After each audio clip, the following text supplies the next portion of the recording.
एक एक जगह पर से गांव में जाड़े का समय कोहरा बढ़ता है, सब जात के एक एक, मैंने इतना तीव्र विरोध नहीं देखा। लेकिन ये कहा जाता है ना कि 10% लोगों ने 90% लोगों का हक मार लिया, तो अब बहुत जरूरी है इनको सबक सिखाया जाए। किसने हक मार लिया? ब्राह्मण, ठाकुर, वैश्य और अपने एक और भूमिहार लोग। ये तो मतलब जो विरोध हो रहा है राजधानी दिल्ली में, हम लोग दिल्ली में कर रहे हैं। राजधानी दिल्ली में जो विरोध हो रहा है वो कुछ प्रोफेशनल लोग हैं, और उधर भी हैं इधर भी हैं। मैं आपके माध्यम से कहना इधर भी मतलब किधर? इधर भी जो सवर्ण के नाम पर बना रहे हैं, इधर भी मैं आपके चैनल के माध्यम से कह रहा हूं कि आप रील बनाइए, आप विरोध करिए, लेकिन भाषा का ध्यान रखिए।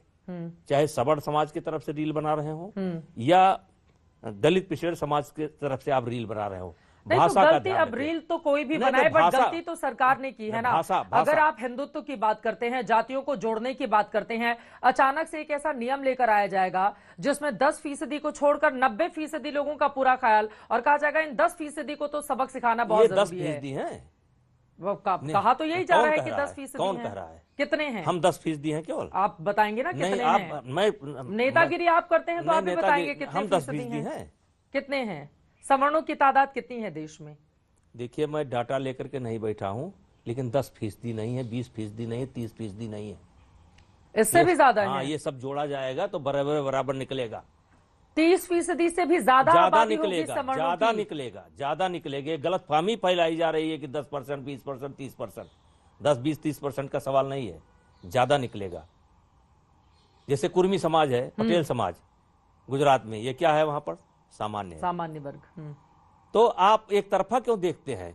उत्तर प्रदेश में भी खासतौर से, अगर मैं बीजेपी, आप ठाकुर नेता हैं, ब्राह्मण और ठाकुरों के बीच भी यहां पर, अगर मैं आपको थोड़ी देर के लिए छोड़ भी दूं, मुझे पता है कि आप स्वीकार नहीं करेंगे। आपने खुद ही कहा कि मेरे संसदीय क्षेत्र में तो 19-20% ब्राह्मण है, 8-9% ठाकुर हैं, और उनका भी एक मुश्त वोट आपको मिलता रहा है। लेकिन क्या ब्राह्मण वर्सेस ठाकुर की लड़ाई भी उत्तर प्रदेश में चल रही है? कभी नहीं थी। अभी तो है ना? नहीं है, नहीं है, कभी नहीं थी। कुछ लोगों के व्यक्तिगत मसलों से ये नहीं माना जाता है। जैसे मैं, आप फिर उसी विषय में मार रहा हूं, मैं गोंडा जनपद में 5वें नंबर का वोट ठाकुर का है, 5वें नंबर जी, 5वें नंबर का, और 6 बार मैं सांसद बना, 1 बार मेरी पत्नी सांसद बनी, और 1 बार मेरा बेटा सांसद बना, तो ये 8 बार हो गया, तो 40 साल हो गया। तो अगर ब्राह्मण ठाकुर की लड़ाई होती तो मैं 40 साल से एमपी कैसे बन रहा हूं?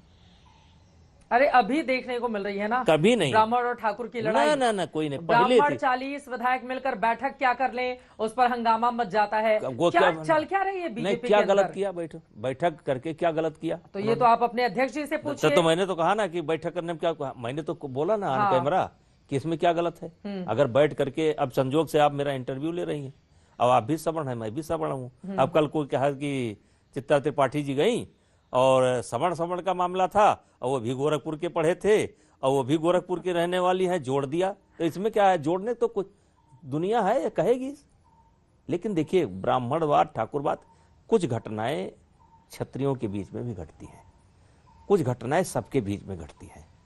अब जैसे जिस दौर की हम बात कर रहे हैं, सबसे बड़ा चर्चित दौर था गोरखपुर का जी, और ये था, आप मान कर चलिए कि 80 के दशक को कह लीजिए, वीरेंद्र शाही और हरिशंकर तिवारी वाला। अच्छा, अब देखिए, हरिशंकर तिवारी के पक्ष में जितनी हत्या करने वाले लोग थे, सब गाजीपुर के थे, और सब ठाकुर थे।